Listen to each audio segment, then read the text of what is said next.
Reka mbasuhuze inshuti zacu dukurikira kuri Oasis Official Rwanda. Bahaye ikaze, ndabizi ko mugukurikira, natwe rero tuba tuje kugira ngo tuganire, tunazamure imyumvire ku biba bivugwa, cyane cyane bifite aho bihuriye n'amategeko cyangwa se ibyakurura amategeko, kugira ngo ibiba bivugwa cyangwa se n'ibindi biriho bihuze n'amategeko icyo ateganya, tugire imyumvire izamuka. Uyu munsi rero ndagira ngo tuganire ku nkuru imaze iminsi itambuka mu binyamakuru, imaze iminsi mikeya, ibinyamakuru byo mu Rwanda byabyanditseho cyane, ku nkuru y'umuhanzikazi witwa Vestine, umwe uba mu itsinda rya Vestine na Dorcas niko rizwi. Umuhanzikazi rero akaba aherutse gushyingiranwa n'umunyamahanga wo muri Burkina Faso, Idrissa Dorago. Barashyingiranywe ku mugaragaro, tubona inkuru zitambuka, abantu babyishimiye, abandi babivugaho bitandukanye, ariko icy'ingenzi ni uko bakoze ubukwe bwemewe cyangwa se babanye byemewe n'amategeko, bakabikorera mu Rwanda, tukabibona. Ibyo ntacyo bitwaye, ibisanzwe n'abandi barashyingirwa, abandi abantu bemerewe gushyingiranwa n'abo bashaka, abanyamahanga, uburenganzira bw'umuntu. Inkuru rero si uko baba bashyingiwe kuri twebwe, cyane ko tutangaza n'inkuru, ahubwo tuganira ku biba bivugwa, ahubwo tukabihuza n'icyo amategeko aba ateganya, cyane cyane ayo mu Rwanda. Muri rusange rero muri rusange rero ntabwo ari inkuru tubazaniye, ahubwo tuje kuganira kuri ibyo biri kuvugwa. Yewe haravugwa n'ibindi uyu munsi y'uko umubano wabo utameze neza, nabyo byabaye inkuru ikomeye cyane mu itangazamakuru, ariko mu buryo twe tubibona nk'abanyamategeko, nta gikuba cyacitse, nta n'icyabaye. Mu buryo bw'amategeko nta cyabaye, kuko abagirana ibibazo ni benshi mu mibanire yabo, bashyingiranywe bashobora kugirana ibibazo, ni ibintu bisanzwe, ndetse n'ubu ngubu iyo nkuru yavugwaga hari n'abandi baba bashwanye, kuko bose ntabwo ari kuba bagiye mu itangazamakuru. Ibyamamare rero uko bibayeho, kibaye cyose ku byamamare kiratambuka, cyane ko hari n'igihe babikoresha babikoresha mu buryo bw'ubucuruzi bwabo, ibyo tujya tubyumva ko hari igihe havuka inkuru ituma abantu basakabaka ariko bakaba bari gucuruza, ariko si cyo tuje kuvugaho. Reka tuvuge ko koko ibivugwa byaba ari byo, ibivugwa mu bitangazamakuru. Nabonye n'abanyamakuru bakomeye bafite izina rikomeye bagerageje kuvuga kuri izi nkuru, nibyo birababaje biramutse ari byo, ariko nta n'igitangaza mu busanzwe bw'abantu, n'ibisanzwe. Tuvuze rero ko byabaye, iriya post yo kuri Instagram ya Vestine yavuze imibereho ye, ubuzima bwe bw'urushako, nta kivuze mu buryo bw'amategeko, ni amarangamutima. Ariko mu buryo bw'amategeko biramutse bibaye, reka duhere bashyingiranwa, bashyingiriwe mu Rwanda, twarabibonye. Gushyingirwa mu buryo bw'amategeko ni kwa kundi bajya gusezerana imbere y'amategeko mu murenge, bashobora kuba barasezeraniye mu murenge wa Kinyinya, nkurikije uko nabonye amakuru. Urumva ko ari mu rwego rwizewe cyangwa mu rwego rwa leta, biremewe n'amategeko. Idrissa na Vestine babaye umugabo n'umugore igihe basezeranaga imbere y'amategeko mu murenge wa Kinyinya. Urumva ariko bimeze. Hanyuma rero icyo gihe mu gushyingirwa hakurikijwe itegeko ryo mu Rwanda ku birebana n'imihango yo gushyingira, itegeko rijyanye n'umuryango, ku birebana n'imihango yo gushyingirwa hakurikijwe itegeko ry'u Rwanda. Ariko ku birebana n'ibindi birimo umuntu ku giti cye, cyangwa se sitati, cyangwa se irangamimerere rye umwemerera gushyingirwa, buri wese harebwa ibiteganywa mu gihugu cye. Kuvuga ko Idrissa harebwe ese Idrissa yemerewe gushyingirirwa, yemeye gushyingirwa, bareba itegeko ryo mu gihugu cye bagasanga riramwemerera, cyo kimwe na Vestine. Icyo gihe rero babemerera gushyingiranwa, ndetse iyo bigeze aho ngaho hari n'amasezerano baba bahisemo gukurikiza mu gucunga imitungo yabo. Mu by'ukuri ni ayo mategeko yakurikijwe. Hari itegeko ryo mu Rwanda rirebana n'imihango yo gushyingira, hakaba no kureba kuri buri muntu wese mu gihugu cy'itegeko riteganya iki ku muntu ku giti cye wemerewe gushyingirwa. Hanyuma ku bijyanye n'imitungo hakarebwa amasezerano baba bagiranye. Hari amasezerano bagirana bakavuga uko bazacunga umutungo wabo. Mbere habagaho ibyo bita ivangamutungo rusange, ivangamutungo muhano, ivanguramutungo risesuye. Ibyo ngibyo rero bivanaho amasezerano abantu bashobora kugira ku giti cyabo, bakavuga ngo twebwe twemeranije ko umutungo wacu uzacungwa gutya, niba uhari cyangwa se niba uzaboneka. Kuri uru ruhande rero rwabo, tugarutse ku cyo kuba bagirana ibibazo, bababwiye ko ntacyo bivuze mu rwego rw'amategeko, ariko reka tuvuge ko byabaye koko, bizagenda gute? Bizaba ni uko bashobora guhitamo kubaho gutyo, nta batagiye mu rukiko ngo batandukane mu buryo bwemewe n'amategeko, ariko ni bibi.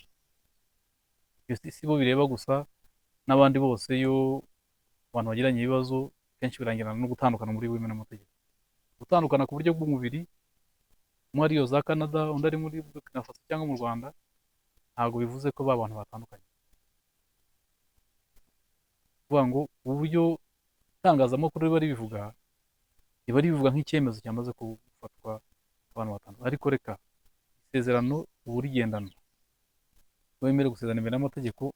Ubwo nanone kugira ngo bizitwe ko utakiri umugore wa wundi mwasezeranye, cyangwa utakiri umugabo we, bigaruka imbere y'urukiko, cyangwa se mugakora mediyasiyo, mugakora gutandukana mu byumvikanyeho, ariko n'ubundi birangira urukiko rubyemeje.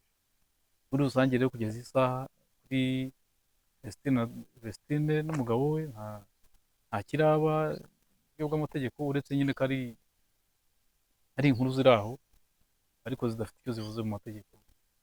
Imibanire y'abantu bagira ibyo bapfa bakazumvikana, iyo ni igihe cyabyo. Ariko ngenda kwivugira biramutse bibaye bizagenda gute kugira ngo ba bantu batandukane? Umwe muri bo ashobora gusaba ubutane, biremewe ko yasaba ubutane. Ubutane rero hashingiwe kuri iri tegeko. Itegeko ryo mu Rwanda rivuga ko gusaba ubutane bishobora gukorwa n'umwe muri bo, hanyuma ariko akaregera urukiko ruri aho baheruka kuba, ruri mu ifasi aho baheruka kuba, cyangwa rurimo aho bahisemo kuba, aderesi umuntu yahise ko abarizwaho. ngira ngo ni ibyo ngibyo. Urukiko rufite ububasha mu ifasi y'abashyingiranywe baheruka kubamo, rw'ifasi uregwa atuyemo, aho aba, aho yahisemo ko abarizwa, cyangwa aho urega atuye, cyangwa aba mu gihe cyo gutanga ikirego cy'ubutane. Ni ukuvuga ngo uyu munsi biravuga ko Vestine ari muri Canada, undi we ntabwo nzi aho ari. Ariko nkurikije ibyo nasomye kugeza uyu munsi, cyangwa numvise mu itangazamakuru kugeza uyu munsi, ko Vestine yari yagiye muri Canada, ashobora guhitamo kuhaba, akazahinduka aderese ye. Undi nawe ashobora kujya muri Burkina Faso cyangwa mu kindi gihugu, agahitamo kuba aho ngaho. Uzakenera gusaba ubutane, azabusaba aregera urukiko rwa hamwe muri aho, kuri aderesi imwe muri izo ngizo. Ashobora guhitamo kurusaba aho baheruka kuba mu Rwanda, cyangwa se aho umwe muri bo ari kubarizwa uyu munsi, ahatuye, yavuze ko ariho atuye, domisile. Ndumva rero biramutse nyine hagize ubisaba, yabisaba muri ubwo buryo, muri urwo rukiko. Reka tuvuge rero ko ikirego cy'ubutane cyakiriwe muri za nkiko twavuze, hasuzumwa nyine ibirebwa, niba byujuje, hari impamvu z'ubutane, nabwo harebwa itegeko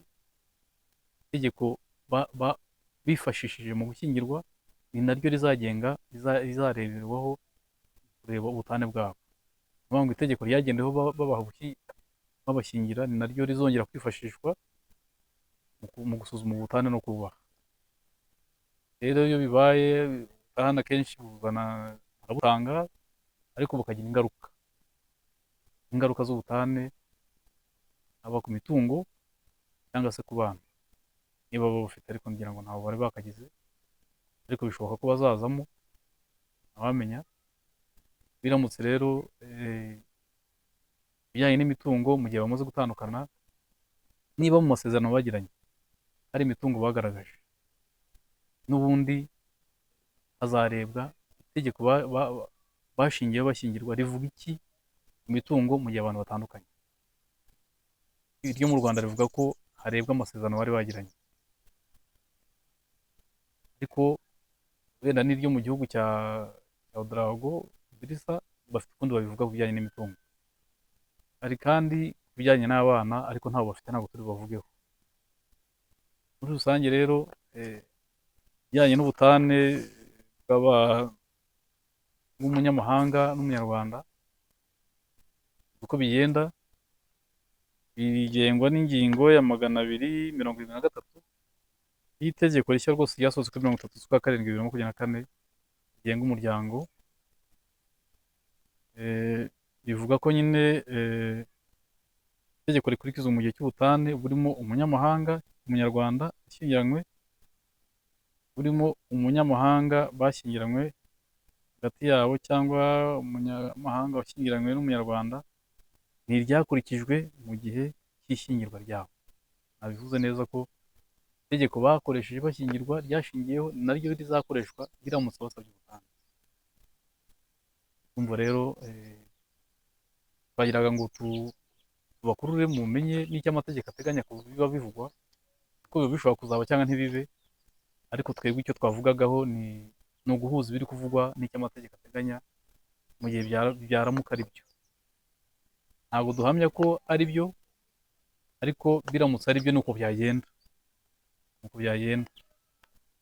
Reka rero mbashimire abakunzi bacu, ibiba bivugwa natwe tubikurikiranira hafi, ariko tukagerageza kubihuza n'icyo amategeko aba avuga.